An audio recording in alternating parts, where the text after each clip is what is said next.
Assalamu alaykum muhterem din kardeşlerimiz. Millettaşlarımız bütün dünya boylap sibilip yaşayım. Hem kayğına yaşasalar da olar dinin, tilin bir kaşanda unutmayım. Bugün topşuruğumuzun geroyu Irak'ın çıkıştan kelgen konak. Россия Federasyası Dünya Nazaretinin Irak'ın çıkışındağı dolu vekiletli vekili Jamal Hazret. Jamal Hazret bilen biz Irak'ın çıkışta yaşayışı din kardeşlerimiz hakkında, olar turmuşu hakkında siyaşırga bulduk.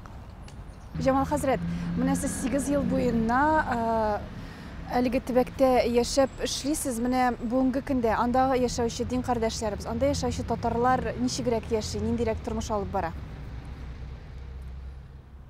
Ирак'ın чыгышы безнең дәүләтебезнең иң зур округы дип санала. 11 регион. 11 регионның һәрбер төбәкнең хәле үзенчәлеге бар. Мәсәлән, без Приморье краенда, Владивосток шәһәре ул Ирак'ın чыгышның баш каласы дип санала. Һәм дә безнең крайда татарларның саны 10 меңгә якын дип әйтсәк, мөселманнарның гомумән саны 200 меңгә якын. Müslüman din kardeşlerimiz Irak'ın çıkışta yaşauşu millettaşlarımız bilen birge еш кына төрле чаралар оештыра. Күрешә, аралаша, билим туплый. Мәчетләрнең саны бик әз Ирак'ın чыгышта.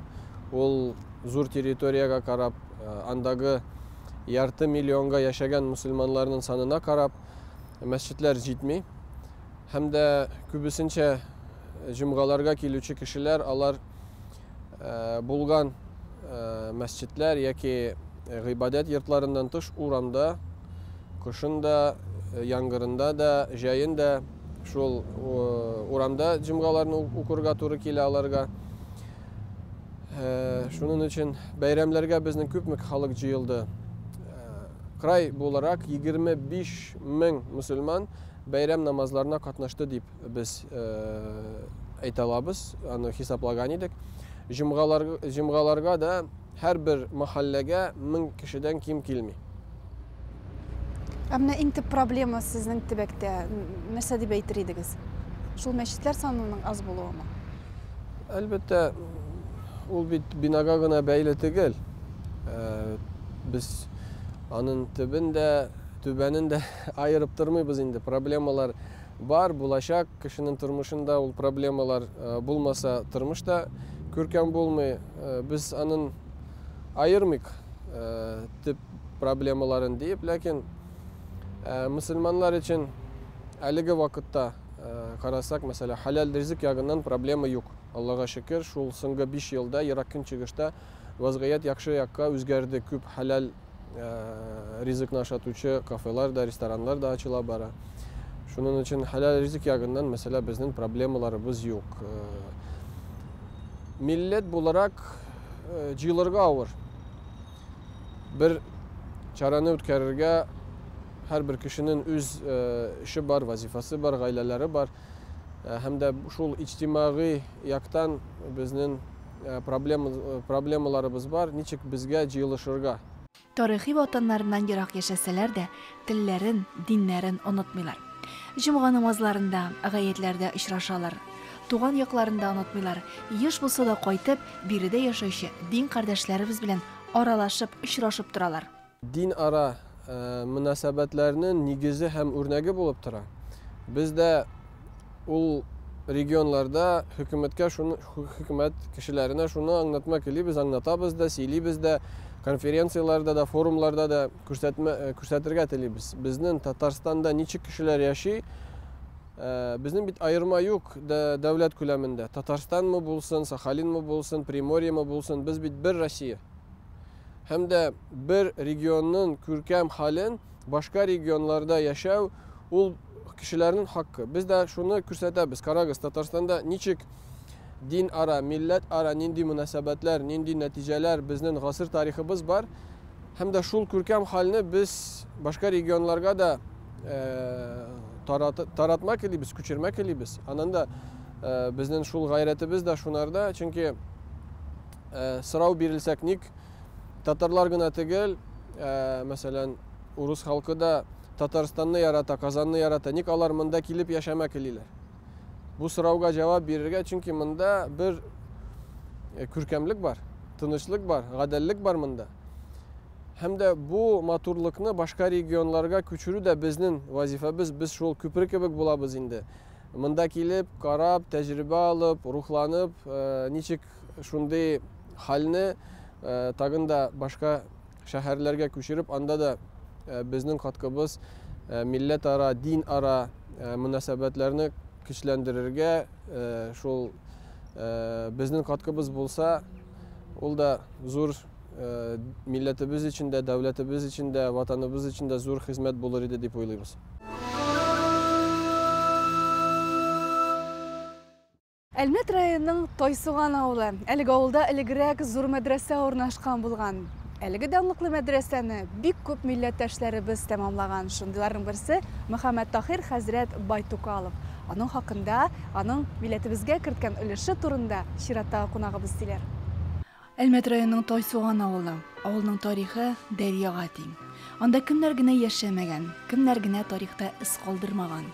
Авылда гына түгел, Россиядә да данлыклы да, канлы да тарихында җуелмас из калдырган затлар яшәгәнлеге билгеле. Шундыйларның берсе авыл тарихында гына түгел, барлык ислам дөньясында хөрмәт белән искә алырлык шәхес Мөхәммәд Таһир Байтукалов. Мөхәммәд Таһир Әхмәтзәки улы Байтукалов Әлмәт районының Тойсуган авылында дөньяга килә. Аның әтисе Әхмәтзәки хәзрәт Ногманов шушы авылга мәдрәсәне җитәкләргә дип чакырып китерәләр. Ул Шиһабетдин Мәрҗәниның укучысы. Әхмәтзәки хәзрәт 30 елдан артык, 31 ел шушы Тойсуган мәдрәсәсен җитәкли. Һәм шушында, шушы авылда Мөхәммәд Таһир хәзрәт дөньяга килә. Һәм 1897 елда Әхмәтзәки хәзрәт авырып китеп вафат була. Бу вакытта Мөхәммәд Таһир хәзрәткә 20 яшь кенә була әле.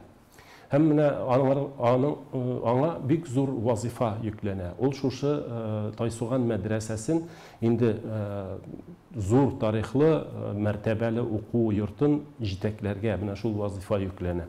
Һәм 20 яшендә инде Мөхәммәд Таһир хәзрәт шушы эшчәнлеген башлап җибәрә һәм 17 ел азагында 1917 елгы инкыйлабтан соң мәдрәсә ябылган чыга хәтле анда шушы җитәкче булып, мәдрәсәдә мөдәррис һәм авылның имамы булып эшчәнлеген дәвам итә. Аннан соң инде 1929 елда дин әһелләрен эзәрлекләүләр башлангач, Мөхәммәд Таһир хәзрәт үз язмышын үз кулына алып, туган авылын, 52 ел гомер иткән туган авылын ташлап, башта Уфа шәһәренә барып урнаша, анда берничә ел яшәгәннән соң 1932 елда ул Златоуст шәһәренә барып урнаша. Златоуст шәһәрендә яшәгәндә ул төннәрен дини хезмәтләр язуга багышлый. Әлеге эш белән шөгыльләнү хакында аның хәтта гаиләсе дә белми. 1945 елда Мөхәммәд Таһир хәзрәт Мәсаил вәгазь дигән 344 биттән торган хезмәтен тәмамлый. Биредә ул дин кардәшләребезне борчыган күп кенә сорауларга җавап китерә. Иң беренче сорау ул Коръән укый башлаганда Әгъузу бисмилләне әйтеп башларга кирәклеген. Бер караганда бик гади дә һәм шул ук вакытта нигезле һәм тәфсилле шундый әйбәтләп аңлатылган аңлатмалары бик мәгънәле итеп китерелә. Һәм инде менә шушы 240-тан артык сорауга ул җаваплар бирә. Һәм менә шушы хезмәтнең дәвамы буларак инде аннан соң 50-нче елларда, 1950 елдан башлап 1956 елларга кадәр ул үзенең инде төп хезмәте, ягъни Коръән-и Кәрим, аны татар теленә тәрҗемә итү һәм аңлату, ул аны үзе тәрҗемә һәм изах дип бирә. Менә шушы хезмәте белән шөгыльләнә. Ул хезмәт кызганыч сакланган, гаиләсендә сакланган әле тулы түгел, ләкин шушы Коръәннең яртысына кадәр диярлек җиткән ул 15-нче җүздә тукталып калган, Исра сүрәсенең 51-нче аятына җиткезелде дип үз кулы белән язып куйган җире бар, шуның белән тәмамлый. Коръән-и Кәримгә беренчедән аятларны китереп гарәпчә, аларга тәрҗемә аларны тәрҗемә итә һәм яңадан изах дип аңлатма, ягъни тәфсир дисәк тә була инде күпмедер дәрәҗәдә ул инде тәфсилле, төрле әйтик мәгълүматлар биреп, анда тарихи мәгълүматларда, анда пәйгамбәрләр тарихыннан, шулай ук географикта, медицинадан да, ягъни менә аятләрдә нәрсә турында сүз бара, шуларны төрле яклап ачырга тырышкан һәм ул анарга инде ирешкән дә дип әйтергә мөмкин. Хәзрәтнең әлеге кулъязмасы 4 дәфтәрлән гаиләсендә саклана. Бу кулъязмалар Илфат әфәнде кулына килеп эләгә. Хәзрәтнең кызлары Чиләбе шәһәрендә яшиләр.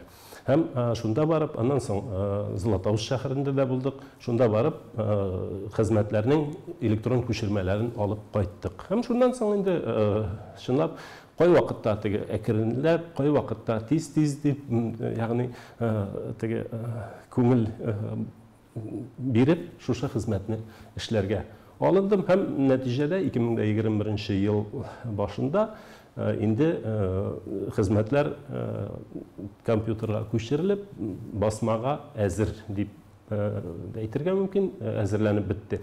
Шуннан соң инде хәзрәтнең балалары һәм дә тагын башка битараф булмаган кешеләрнең ярдәме белән менә шушы Мәсаил Вагаз дигән китап дөнья күрде Казанда Идел пресс нәшриятендә. Бу тулысынча менә шушы инде хәзрәтнең ислам дине караган, ислам диненең нигезләрен аңлаткан һәм дә ислам диненең асылын аңлаткан сораулар һәм шуңа җаваплар рәвешендә эшләнгән. Инде икенче китапка килгәндә ансы бераз соңрак, ягъни 2022 елда Төркиядә басылып чыкты. Конин шәһәрендә моның басылуы үзе бер хикмәт дип әйтик инде. Мөхәммәд Тахир хәзрәт Коръәнне татарчага тәрҗемә итеп, аның аят сүрәләренә дини, тарихи, фәлсәфи аңлатмаларын биреп бара. Биредә һич кемне дә кабатламый, аңа андый мөмкинлек тә булмый. Шулай итеп, Мөхәммәд Тахир гомер мирасы итеп балаларына, халкына 2100 биттән торган васият хезмәтен калдыра. 2022 елда Төркиянең Коnya шәһәрендә Илфат әфәнде тарафыннан өйрәнелгән һәм редакцияләнгән әлеге Коръән китабы басылып чыга. Аның хезмәтләре бүгенге көндә дә актуаль темаларга багышланган була. Тарихның караңгы сәхифәләреннән дип аталганы бар. Шулай ук әйтик, икътисад өлкәсенә хәзерге заманда да бәлки кемнәр өчендер актуаль ул риба һәм вак бурыч җәмгыятьләре. Икенче төрле әйтсәк, без микрофинансовый оешмалар турында дип әйтәбез инде. Менә шуларга багышланган. Шулай ук укыту өлкәсенә караган, ягъни әхлакымыз ва гайнил гыйлм китабы дигән шулай ук мәкаләсе бар. Монсы мәдрәсәдә ул уку китабы буларак кулланылган гайнил гыйлм китабына багышланган. Тагын шулай ук аның хукук караган, ягъни ислам ва хукук дигән хезмәттә мәкаләсе бар. Һәм шулай ук ислам ва җир. Монсы 17 елда инде ул вакытта инкыйлабтан соң чыккан мәкаләсе. Монда теге кешеләрне электән үк борчыган мәсьәлә җир мәсьәләсе, җиргә мөнәсәбәт мәсьәләсе. Кулъязмалар бүгенге көндә барысы да өйрәнеп бетелгәнме? Сез барысын да карадыгызмы? Кулъязмаларга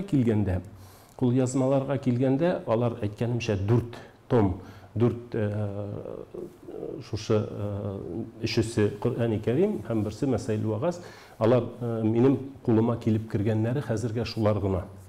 Башка кулъязмалары, башка җирләрдә саклану ихтималы бар әлбәттә, яңадан архивлардамы, башка җирдәме аның сакланып калуы ихтимал. Хәзергә менә шушы гаиләсендә сакланган кулъязмалар гына әле өйрәнелде. Бүгенге көндә Илфат әфәнде хәзрәтнең гаиләсенә, аның эшләренә кагылышлы эзләнүләрен дәвам иттерә. Менә әле санап киткән мәкаләләр әле бу бер өлеше генә дип беләбез, чөнки Мөхәммәд Тахир хәзрәтнең кеше кызының ире, кияве була инде, Әхмәт Даушев Златоуст энциклопедиясенә хәзрәтнең исемен кертеп калдыра алган һәм анда ул аның 22 мәкаләсе бар дип Мин әле сезгә санап киткән 12-13 мәкалә турында гына сүз алып бардык.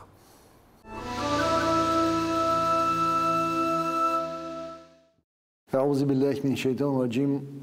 Bismillahirrahmanirrahim.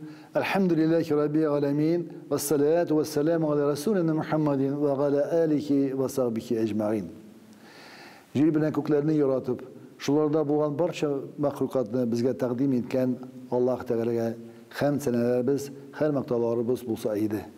Şulay qalan hak elchisi Resulü bizden siyikli Peygamberimiz Muhammed Mustafa sallallahu aleyhi ve sellem'e hayır dua selamlarımız, ümmetin diyen günlerimizden de salavat şerifelerimiz de bulsa iyiydi.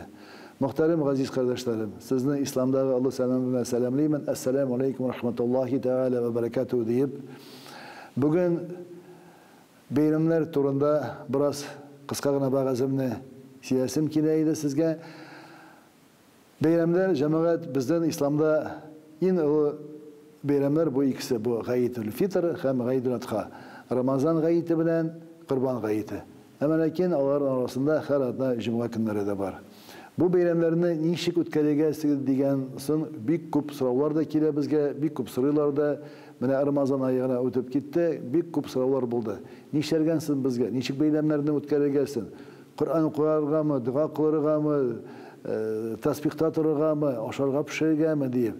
Cemaat bizden İslam'da elekten o kilemiz Peygamberimiz Aleyhisselam'ın zamanından Peygamberimizge iletip kaldırgan, nişik gayetlerini okuturga, nişik cumgalardan okuturga, nişik Allah'dan alıp barıga, nişik Allah'dan beylem itirge. Hatta beylem elbette, hatun kızlar ide, gayetlerde, hatun kızlar kübrek ide kalıp, illerin uzatıp, etisin bulsun mu, dua etisin mi, bağların mı, onukların mı, meşke uzatıp, onlarını koykan düşke kütüp, temni rızıklar pişirip, aşarga pişirip, kütüp dursa bu hayırlarek. Çünkü hatun kızlar meşke barıp, gayet günlerinde kübrek, anda halı küp bula, kısan bula, meşkeye kirip, iller bilen birge katlanışlara hatun kızlar tiyiştügür. İde otursalar bu hayırlarek. Elbette mahsus orunlar bulsa hatun kızlar, mahsus orunlar. Hatun kızların bölmeleri, koyalar okuyorlar, anda yarı. Ama lakin en hayırlığı şu, beylem bula. İller meçitten gayetler okup kayıtkanda da İde etileri, ehnilerimi, ebilerimi, hatınlarımı, apalarımı kütüp dursalar, temli kıymaklar pişirip, benişler yasapmanda. Buna şu beyleminde. Bulsun Kurban gayeti mi, bulsun Uraza gayetinde mi? Kurban gayetinde koytup tizgine kurban çalıp, birinci şunun öpkelerin, bağırların birelerinde belenge bilen pişirbalarga, buna şu da beylem. Cumgalarda şulayı cuma günden koytup, Cumgadan kitap uyga koytup, aşlar işip oturganda şulay bulgan bağazni üydegelerge, siyerge, bu da şu beylem. Cemaat o beylemler gayetler ağızlarında ettim. Ama lakin bizden bir başka beylemleri de var.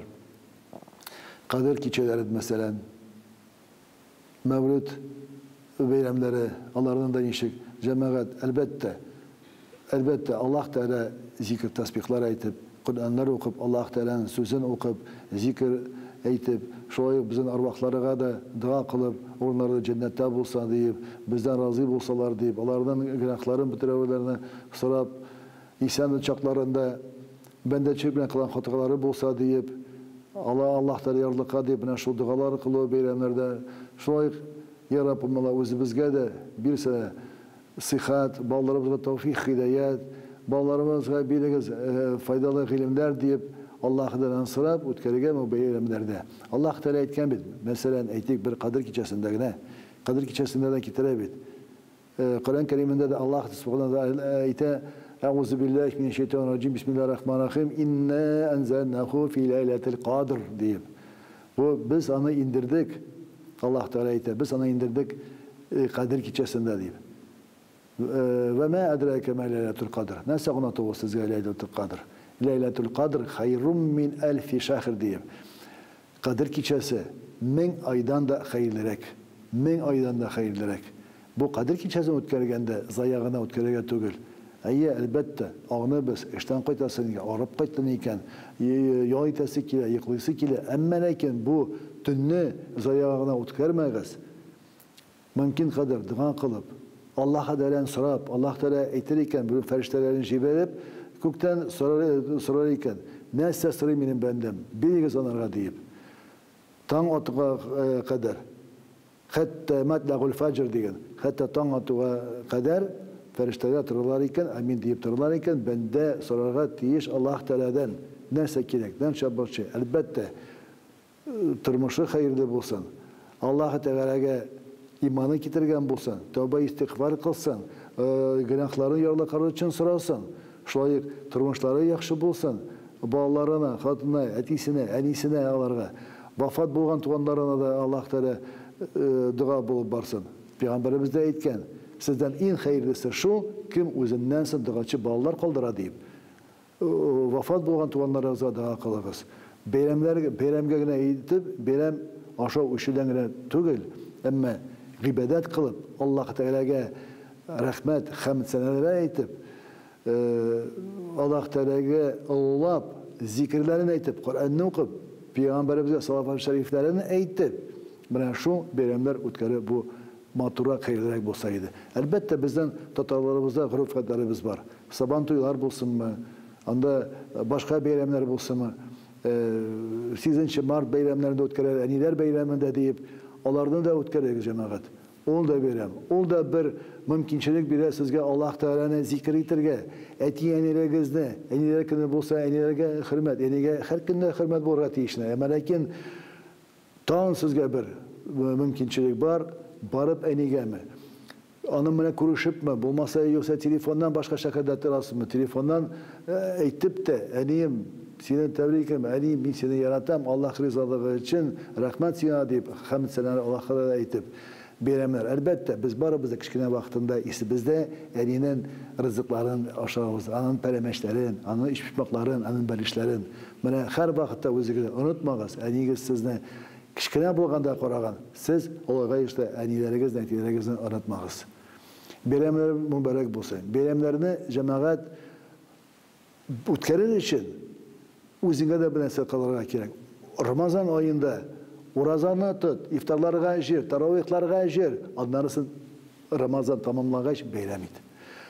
Корбан аенда сарыгыңны чал, өләшаны күршеләреңгә карамастан, ул кайсы милләттәме, кайсы диндәме,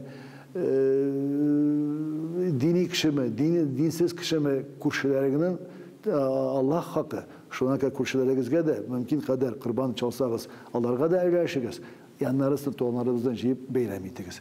Менә шул бәйрәмнәрне шулай үткәрергә кирәк. Иншалла киләсе тапшыруларда тагын да күбрәк сөйләрбез. Иншалла бәйрәм турында бүген көнгә игътибарыгыз өчен рәхмәт. Аллаһ субхана тәгалә һәр барчабызга саулык, сәламәтлек, истиқамәтләр насыйп ит. Балаларыбызга тәүфик, хидаятләр бирсен. Йортларыбызга иминлек, тынычлык Аллаһ тәгалә насыйп итсен. Малларыбызга бәрәкәт бирсен, үзенең юлында сарыф кылырга, тәннәребезгә сәламәтлек, сихәт бирсен, үзеңә тагат ибадат кылырга. Ассаламу алейкум ва рахматуллаһи тәгалә ва баракатуһу. Аллаһ